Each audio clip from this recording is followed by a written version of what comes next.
जब से बीजेपी आई है इतना तेज इस नारा को कर दिया गया है, हिंदू मुस्लिम हिंदू मुस्लिम हिंदू मुस्लिम।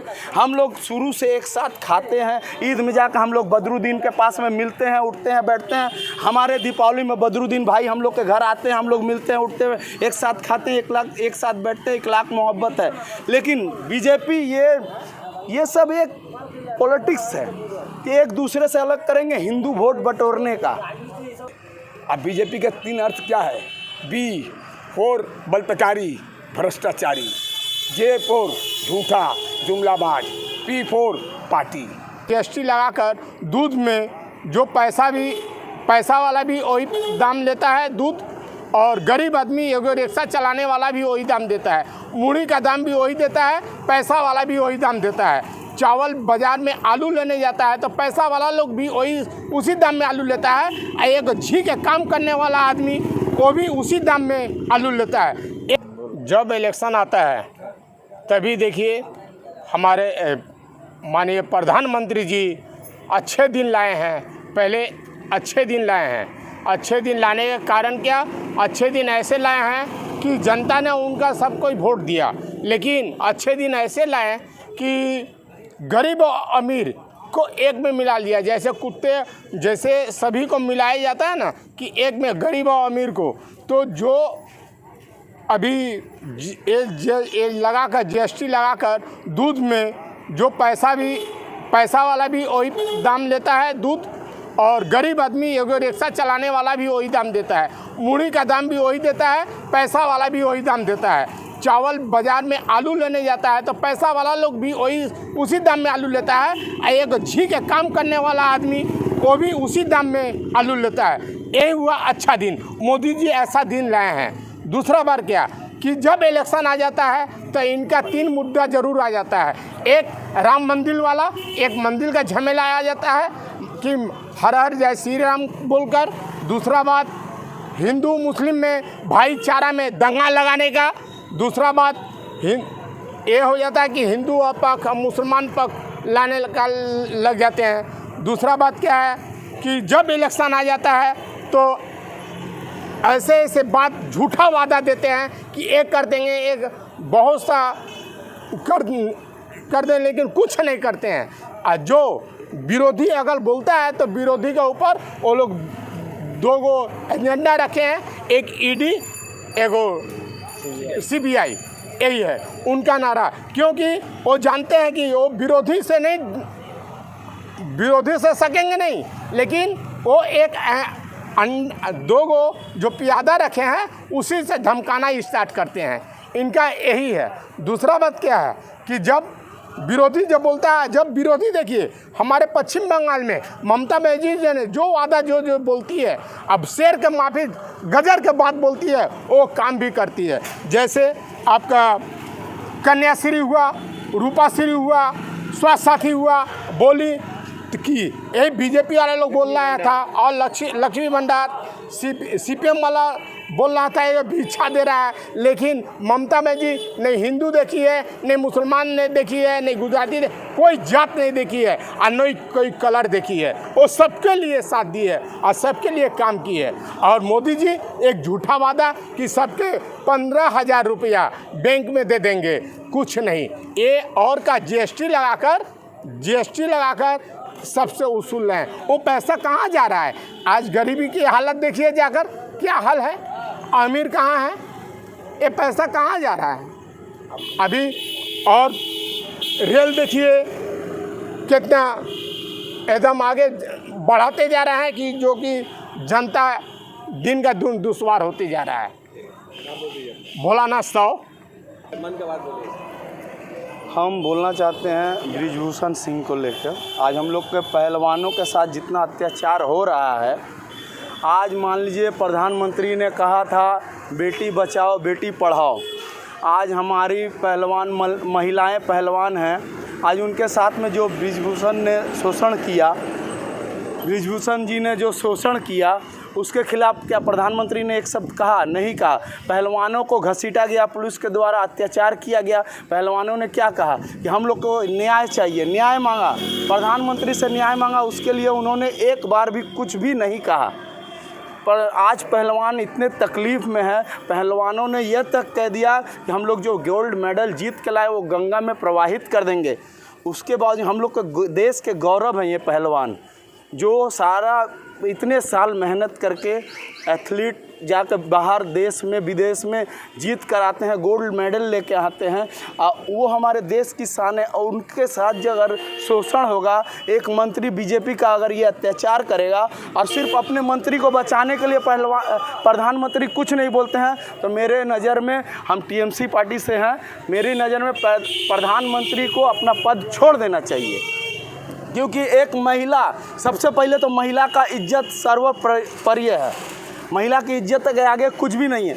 अगर एक महिला सामने आकर, एक नहीं कई महिलाएं हैं जिन्होंने सामने आकर कहा कि बीजेपी का एक मंत्री हम लोग के साथ शोषण करता है, हम लोग के साथ अत्याचार करता है, उसके बावजूद उसको इन्विटेशन मिलता है संसद के उद्घाटन में, वो आता है, प्रधानमंत्री से मिलता है, अमित शाह से मिलता है, इसका मतलब प्रधानमंत्री का सपोर्ट है उनको। बिना सपोर्ट के वो आया कैसे, बिना इनविटेशन के आया कैसे संसद के उद्घाटन में। इतना पहलवानों के साथ अत्याचार होने के बावजूद जंतर मंतर पर उन्होंने प्रोटेस्ट किया, उन्होंने इतने दिन अनशन रखा, उसके बावजूद प्रधानमंत्री ने एक शब्द नहीं कहा। उसके बाद भी ब्रिजभूषण से उन्होंने हंसकर बात की। सरासर गलत कर रहे हैं। आज बीजेपी बोलिए ना क्या अत्याचार नहीं करता है, लेकिन जो भी वो अत्याचार करे, वो लोग जो करे सब सही है, लेकिन दूसरा कोई भी कुछ करेगा तो उसको तुरंत ईडी सीबीआई पुलिस के द्वारा अंदर कर दिया जाएगा। आज शुभेंदु अधिकारी हमारे बंगाल के ही हैं, पहले टीएमसी में ही थे। पहले वो बहुत करप्ट, बहुत चोर थे। उनके बाद वो जब चोर थे, करप्ट थे, तो उनको ईडी सीबीआई का नोटिस आता था, वो जाते थे। जब से उन्होंने बीजेपी ज्वाइन किया, शुभेंदु अधिकारी को एक बार भी नहीं बुलाया गया। उसके बाद हमारे अभिषेक बनर्जी को इतना दिन से परेशान किया जाता है। क्या बीजेपी का ये अत्याचार नहीं है? और इसके अदर्स भी बहुत कुछ है। आज बोलिए ना, महंगाई 2014 में गैस सिलेंडर हम लोग 400 साढ़े 400 खरीदते थे। उन्होंने कहा कि हम लोग आएंगे तो अच्छे दिन लाएंगे। क्या यही अच्छा दिन है जो हम लोग 1200 रुपया में सिलेंडर किन रहे हैं? आज मज़दूर लोग आज से 6 साल 7 साल पहले भी 350 400 में काम करते थे। इन्होंने सपना दिखाया हम अच्छे दिन लाएंगे। आज भी मज़दूर 400 साढ़े 400 में काम करता है। अच्छे दिन कहाँ है? पूंजीपतियों के अच्छे दिन आए, जो हर पूंजीपति और बढ़ता गया, लेकिन मज़दूर का रेट नहीं बढ़ा। मज़दूर आज भी वही काम करता है, उतना ही में ही। जो मज़दूर 450 रुपया में काम करता है, वो मज़दूर महीना में 2 सिलेंडर खरीद पाएगा? अपने बच्चों को पढ़ा पाएगा? नहीं पढ़ा पाएगा। राशन खरीद पाएगा? नहीं खरीद पाएगा। गरीब और गरीब होता जा रहा है। हर जगह त्रासदी मची हुई है गरीबों को लेके। मैंने क्या बोलें आपको, इतना गरीबों को ऊपर में शोषण हो रहा है ना, महंगाई को लेके हम क्या बोले, कुछ बता नहीं सकते। इसको बीजेपी नहीं देख रहा है। आज हमारे बंगाल में हम बता रहे हैं 2014 के पास में हिंदू मुसलमान का ऐसा कुछ हम लोग देखते ही नहीं थे। जब से बीजेपी आई है, इतना तेज इस नारा को कर दिया गया है, हिंदू मुस्लिम हिंदू मुस्लिम हिंदू मुस्लिम। हम लोग शुरू से एक साथ खाते हैं। ईद में जाकर हम लोग बदरुद्दीन के पास में मिलते हैं, उठते हैं, बैठते हैं। हमारे दीपावली में बदरुद्दीन भाई हम लोग के घर आते हैं, हम लोग मिलते हैं, उठते हैं, एक साथ खाते हैं, 1 लाख एक साथ बैठते हैं, 1 लाख मोहब्बत है। लेकिन बीजेपी ये सब एक पॉलिटिक्स है कि एक दूसरे से अलग करेंगे, हिंदू वोट बटोरने का। हिंदू हम लोग अलग हैं, मुस्लिम अलग है, आपस में वो बीजेपी खुद हायर करता है गुंडों को, जाओ मुस्लिम बन के वहाँ दंगा करो, हिंदू इलाके में हिंदू भड़केगा, हिंदू जाकर मुस्लिम के इलाके में दंगा करेगा। ये सब बीजेपी का एक साजिश है। आप क्या चाह रहे हैं? हम लोग चाह रहे हैं कि आम जनता इस पर ध्यान ना दे, बिना ध्यान दिए भाईचारा बनाए रखे, बीजेपी के बहकावे में ना आए। हम लोग का नारा है बीजेपी हटाओ देश बचाओ। हम लोग का नारा है बीजेपी हटाओ देश बचाओ। अब बंगाल में बीजेपी का कोई अस्तित्व नहीं है, आज भी नहीं है, कल भी नहीं रहेगा। रविंदर दुबे। मेरा नाम मनोज चौधरी है। क्या बोली बीच में आवा ना तू। आज ऐसा प्रधानमंत्री हम लोगों को देखने मिला है कि जो पूरे दुनिया में ऐसा प्रधानमंत्री शायद ही कहीं पर हो। कोई भी विश्व में पूरा दुनिया को चैलेंज देता है कि ऐसा प्रधानमंत्री दिखा दे तो जो बोलेगा मैं हार जाऊंगा। ये प्रधानमंत्री क्या है? झूठा, जुमलाबाज आदमी। जो ऐसा हो प्रधानमंत्री लायक हो सकता है क्या? हर खाते में 15 लाख आएंगे, इसके खाते में आया? नहीं आया। बीजेपी जो बोला हर चीज़ उल्टा किया। बेटी बचाओ, बेटी पढ़ाओ बोला। आज उनको शायद ये नज़र नहीं आता है कि जो बेटी धरने पर बैठी है वो क्या बेटी नहीं है? बृजभूषण की अहमियत इतनी बड़ी हो गई है, बृजभूषण के खिलाफ अदालत, सुप्रीम कोर्ट, पोस्को का मामला दायर कराया, उसका इंक्वायरी हुआ, जांच हुआ, लेकिन बेशर्मी का हद है। एक राष्ट्रपति को नए संसद में नहीं दावत दिया गया, एक रेपिस्ट को संसद में दावत दिया गया।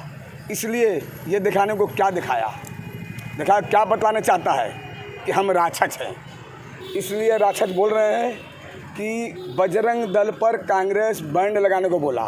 तो ये राक्षस बजरंग दल को बजरंग बली का अहमियत देता है। बजरंग बली एक भगवान स्वरूप है, राम के एक नंबर भक्त हैं। बजरंग बली को बजरंग दल से मिला दिया, जो एंटी सोशल एक्टिविटी में लिप्त है, हर वक्त दंगा और फसाद जिसका मेन मकसद है वो है।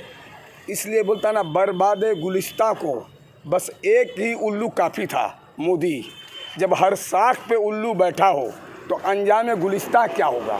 तो यहाँ पर कीचड़ में जो फूल खिलता है ना, वो कमल कभी खुशबू नहीं देता है।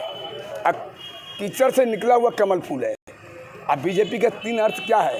बी फोर बलात्कारी भ्रष्टाचारी, जे फोर झूठा जुमलाबाज, पी फोर पार्टी। आज इनके अंदर देखिए, बृजभूषण शरण सिंह को लीजिए,